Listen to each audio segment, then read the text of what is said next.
Hello and welcome to UGC E-Pathshala project. I am Dr. Tulika Sanadhya in Geography Department, teaching at Dr. Bhim Rao Ambedkar College of University of Delhi. Today I am going to present a module on transportation in cities. Let's begin with learning objectives. Importance of transportation in location. Importance of an efficient and effective transport system. Thirdly, we are going to study stages of development of transport in urban areas. Fourthly, we are going to talk about transportation problems. And finally, we are going to talk about transportation solutions. Let's begin with the introduction. Transport is an important sector of the urban system. An efficient transport system facilitates the smooth functioning and development of the cities. It can be regarded as an engine driving the economic growth of the cities in the world. Similarly, the development of better transportation system in cities periphery are responsible for the phenomena of urban sprawl. The issue of transportation is more intricate in nature in developing countries. It is mainly due to increasing population and haphazard development of cities in these countries. The complexities can be understood from the fact that transport sector not only includes the issues pertaining to efficient transport design, but also equitable mobility of passengers, optimum freight movement, and amelioration of existing congestion. In the light of the above discussion, it is important to delve deeper into the issues related to transportation in cities. Today's lecture is divided into 4 sections. First section deals with the classical theories pertaining to importance of transportation in location. Second section highlights the importance of an efficient and effective transport system. In the section 3, the focus is on the stages of development of transport in urban areas. Section 4 covers transportation problems, and the last section provides transport solutions. Let's begin with our first section, transport and location.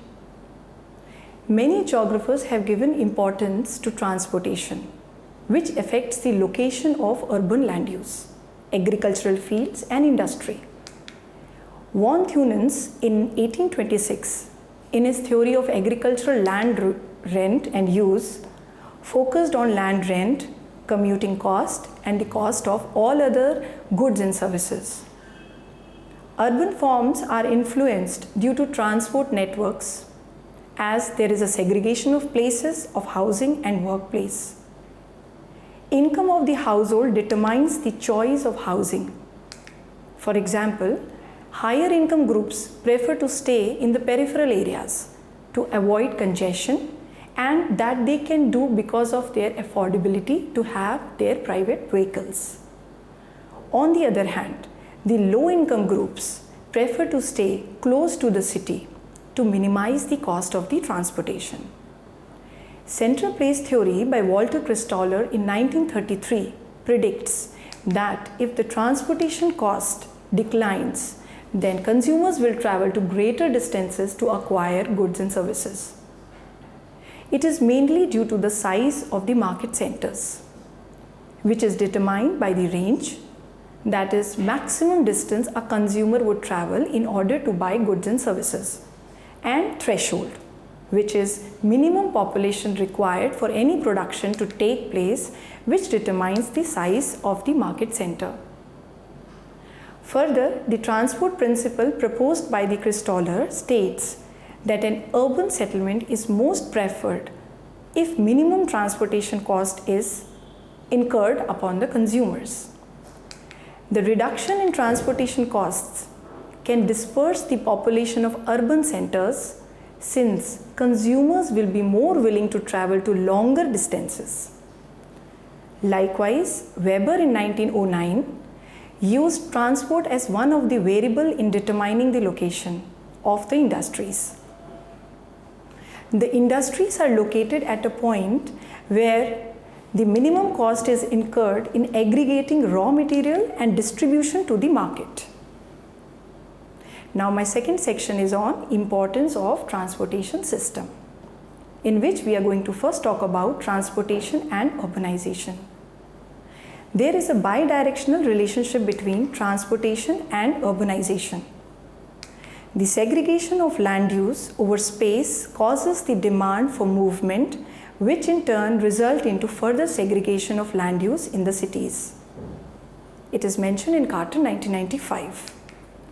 The relationship has become more complex due to high pace of urbanization, coupled with increasing availability and affordability of transport modes in cities. Urban mobility problems have increased proportionally and in some cases exponentially with urbanization, since mobility demands are concentrated over a specific area. Since 1950, the world's urban population has more than doubled to reach nearly 3.5 billion in 2010, about 50.6% of the global population. This data was presented in Roderick 2013. Transportation as a response to greater urbanization in cities affects the spatial patterns of cities, which in turn influences the production, consumption and distribution of goods and services. It is also noteworthy when the transportation infrastructure is developed to meet the demand of the urban areas. Definitely the demand is high from large cities or urban cities. The peripheral areas also get reinforcement for this development. This leads to the expansion of urban activities in the peripheral areas, leading to suburbanization process. Therefore, urban transportation is important to understand the morphology, size, density and land use of urban areas and the spatial pattern of urban functions. Transport opportunities and travel constraints give shape to the city, while the structure of the city affects the form and character of the transport, as being said by Short in 1984. The given figure 1 shows that a transport system affects the accessibility in the cities, which in turn affects the urban land use. This change in land use generates the different activity pattern of the population that in turn influences the flows in the transportation system. The interconnection between the cities and their respective hinterlands and city and the metropolitan area are largely dependent on the efficient transportation system. A transportation system thus facilitates economic and social mobility, which in turn accelerate urbanization and economic growth. Further, transport sector creates millions of job opportunities for the people by way of creating demands for materials and equipment used for this industry. Now let's talk about transportation and economic development. The transportation stimulates economic mobility. It rearranges the economic ties between cities and their periphery. The demand for transport materials and equipment is to strengthen economy of a region by creating industries, catering to it, and also by creating employment opportunities. The laying down of transport routes is also one of the important sectors for absorbing the workforce. Thus, changes can be seen in the spatial economy. This relationship between economy and transport fructifies in 3 ways as shown by Ramachandran in figure 2. The model of transport and economy linkages shows that there are mainly 3 types of linkages, which are as follows. Lateral linkage. It is a linkage of economy and transportation at a particular point in time. They do not follow the same scale of growth. Relationship is dynamic and grows with time. Second is vertical linkage. It is a subsequent development of transportation on the basis of previous developments in transportation and economy. The change is dependent on socio-political, economic and geographical factors. The third linkage is transverse linkage. It is the consecutive development of transportation and economy on the basis of lags and leads of each other from the previous stage. Now let's talk about some case studies. First is Delhi-Mumbai Industrial Corridor, DMIC. The ambitious DMIC project of Government of India, which was envisaged on 1499 kilometers of western dedicated freight corridor of railways, is an attempt to develop infrastructure and industry along the route of the corridor. This corridor runs through Dadri in Uttar Pradesh to Jawaharlal Nehru Port in Mumbai. Through this port, the Government of India wants to create an industrial hub having the lowest manufacturing cost in the world. The project initiated in December 2006. It will cover 6 states, viz. Uttar Pradesh, Haryana, Rajasthan, Gujarat, Madhya Pradesh and Maharashtra. Other projects of the similar nature under different stages are Chennai-Bangalore Industrial Corridor, Bangalore-Mumbai Economic Corridor, Eastern Coast Economic Corridor, Amritsar-Kolkata Industrial Corridor. My second case study is on Delhi Metro Rail. It was constituted to decongest the roads of Delhi and which started a run for 22.06 kilometers in 2002. At present, it covers 204 kilometers covering Delhi and the satellite cities of Faridabad, Gurgaon, Noida and Ghaziabad. The development of the metro has not just eased the movement of people but has also given momentum to further urban sprawl. The covering up of Delhi metropolitan area towns will go a long way in penetrating urban growth inside the surrounding states. Now my next section is on growth of transport in cities. The form and character of the transport affects the internal structure of the cities. Suburban growth in recent times has become a reality due to the improved transportation facilities. Expansion of built-up areas in the cities has been a result of efficient transport network. Urban forms of the cities have been restructured due to the increasing transportation infrastructure. The stages of transport evolution are easily recognizable in developed countries.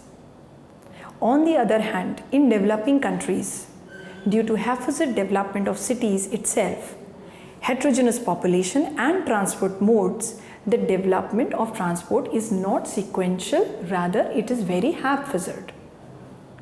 As you can see in the following series of graphs in figure 3, that how the built-up area of the city in Western countries is expanding from a stage of the pedestrian to a public transport to that of a early motor transport and finally to a fully developed private motorization.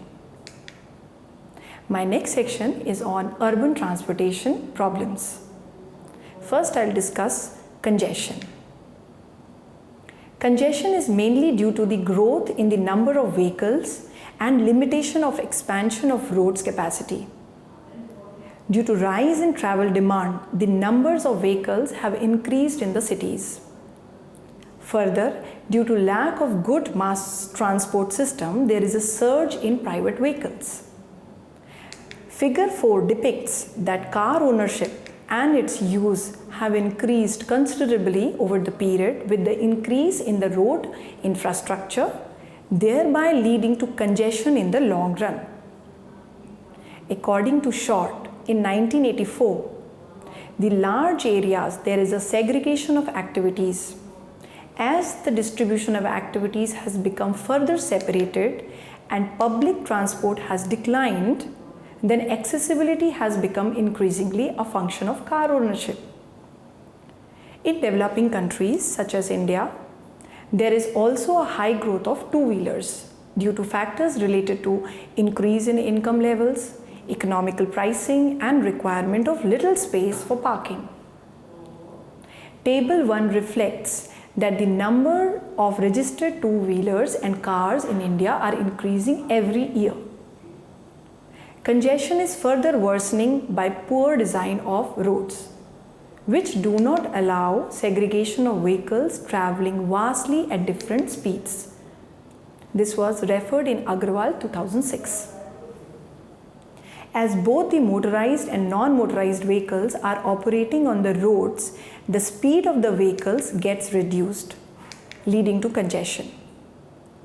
Lack of finances and presence of land use on either side of the roads also constrain the expansion of roads. The problem of congestion is further aggravated in developing countries due to the non-segregation of work hours. It leads to peak hour traffic congestion on roads. Now my next section is on inefficiency of public transport system. There is a general decline in the public transportation system due to rise in the personal motor vehicles. The main reasons for the non-acceptance of public transport are its lack of comfort, poor frequency, poor accessibility, lack of flexibility for commuting, poor maintenance, and so on. Figure 5 reveals that the percent share of vehicles in total registered vehicles in India depicts low and declining share of buses. The share of two-wheelers, on the other hand, show rapid growth.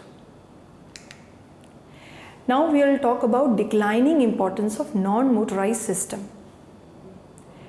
It is another major problem as it doesn't provide a link to the public transport system, which facilitates long journeys. Further, there is no dedicated cycle lane for the commuters, which are accident prone due to their low speed. Now the next problem is neglect of pedestrians on roads.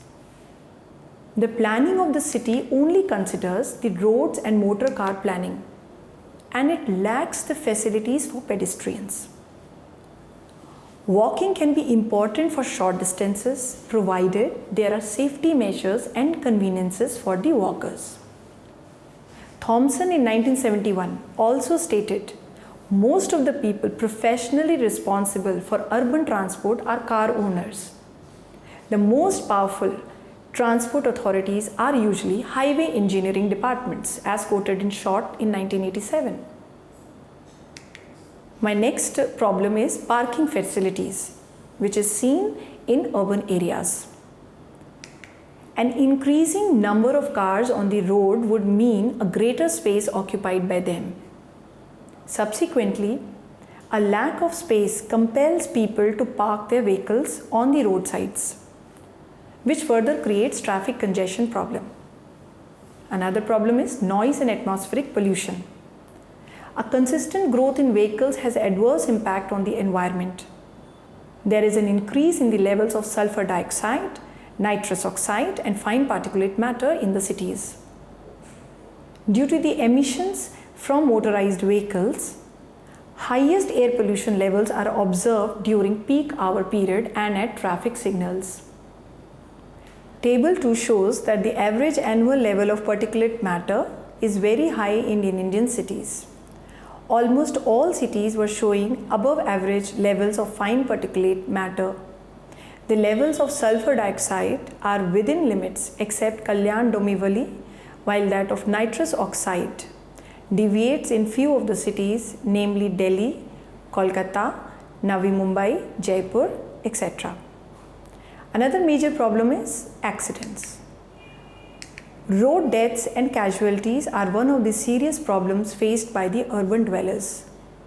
There are increasing numbers of deaths on roads due to accidents. In India, pedestrians and two-wheelers are worst hit in road casualties. Do you know, as per Center for Science and Environment report, on an average, 5% dies in road accidents every day in Delhi, in which 4 of them are either pedestrians or two-wheelers riders. This was reported in Times of India 24 June 2014. So another problem is divided responsibilities. As it can be seen in figure 6, the whole set of problems mentioned above are the result of poor coordination between the central and the state authorities, who are responsible for transport in urban areas. There is no integral planning for urban transport, causing delays, confusion, disputes, and poor accountability. It hampers the development of transport in urban areas. Now we'll talk about transport solutions. First is integrated transport and land use planning.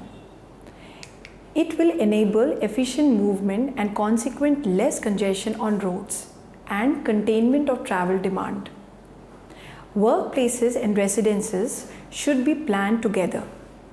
Self-contained small clusters are desirable in the city region. Transport corridors must be designed prior to any land use planning. According to Agarwal in 2006, since shifting residences and employment is a difficult task in developing countries due to complicated buying and selling of houses, high rentals and limited supply of rental accommodation, therefore, there is a need to pay attention on these aspects. Second solution is optimal modal mix. Preferences should be given to each mode of transportation, as the people are using different modes depending upon their economic conditions. It is a well-known fact that high-income households rely on personal vehicles and low incomes on non-motorized modes. The main focus should be to make roads more equitable to people rather than increasing the provision of vehicles. However, according to Agarwal in 2006, it is important to consider the congestion impacts, emission characteristics and energy efficiencies to ensure sustainable mobility. Next solution is promotion of non-motorized modes. Non-motorized modes of transport, which include cycle, rickshaw and walking, are greener modes of travel. The use of these modes should be encouraged. To popularize these modes, segregated lanes should be designed as shown in figure 7.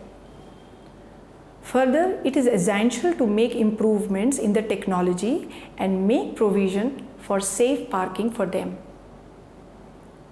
Next solution is improvement of public transport. Public transport should be made one of the preferred modes as it occupies less road space, consumes less fuel and emits less fuel per passenger per kilometer travel in comparison to personal motor vehicles. Mass Rapid Transit System, that is Bus Rapid Transit System BRTS, metro, monorail, light rails should be encouraged. In India, BRTS is running in cities of Ahmedabad, Delhi, Jaipur, Indore, Rajkot, Surat, Vijayawada and Pune. Metro rail is functioning in Delhi National Capital Region, Kolkata, Bangalore, Mumbai, Chennai and Jaipur. Monorail is operative in Mumbai. Planning is going on for other cities of Chennai, Kolkata and Coimbatore. Strategies should be devised to promote public transport system and non-motor mode while discouraging the personal motor vehicles. Fifth solution is discouraging personal motor vehicles. This can be achieved by fiscal and control measures. Fiscal measures include fee for using certain crowded part of the city, high parking fees, increasing vehicle registration charges and increasing tax on fuel, etc.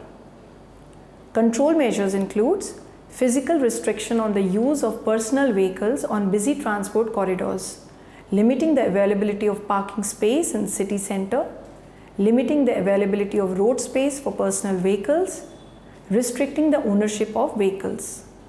These were stated in Agarwal 2006. Some of the effective control measures are congestion charges, which was levied in London and Singapore.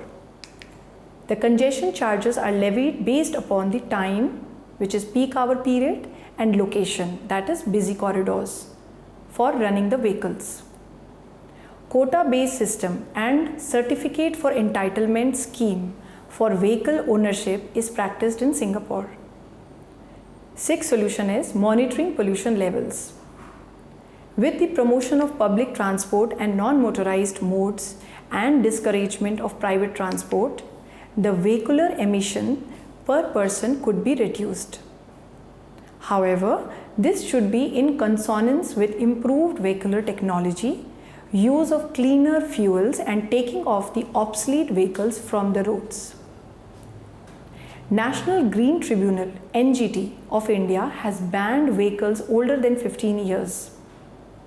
According to a report published in Indian Express 2nd December 2014, this will take away 29 lakh vehicles from the roads of Delhi. Supreme Court of India has also supported NGT's decision on the ban on older vehicles. It was reported in Indian Express 21st April 2015. Another noteworthy decision to reduce the pollution levels in Delhi by NGT is ordering commercial vehicles entering Delhi to pay environmental compensation charge over and above the municipal toll tax. Further, with the direction of Supreme Court on a public interest litigation in 1998 asking for running of buses, three-wheelers and taxis on compressed natural gas (CNG) as alternative fuel by 2001. It has helped in reducing the pollution levels of Delhi in early 2000s. This was reported in Times of India, 9th November 2011. The need of the hour is to adopt and promote biofuels such as ethanol, biodiesel, green diesel, etc.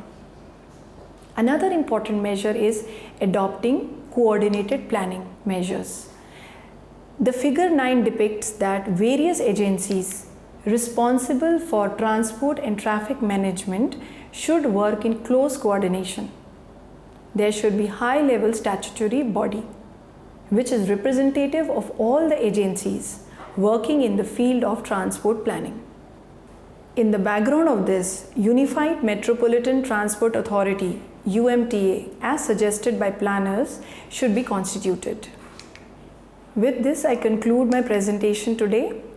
Urbanization is a continuous process and the problems of transportation is one of the crucial aspects to be dealt in urban areas. The gap between the demand and supply for transportation facility should be minimized with proper planning and policy intervention. There should be a paradigm shift towards adopting sustainable measures in a city transport planning. Promotion of non-motorized vehicles and giving the due regards to pedestrians would make the city structure sustainable for living. With this, I end my presentation. Thank you for your listening. Hope you have enjoyed this presentation. Thank you.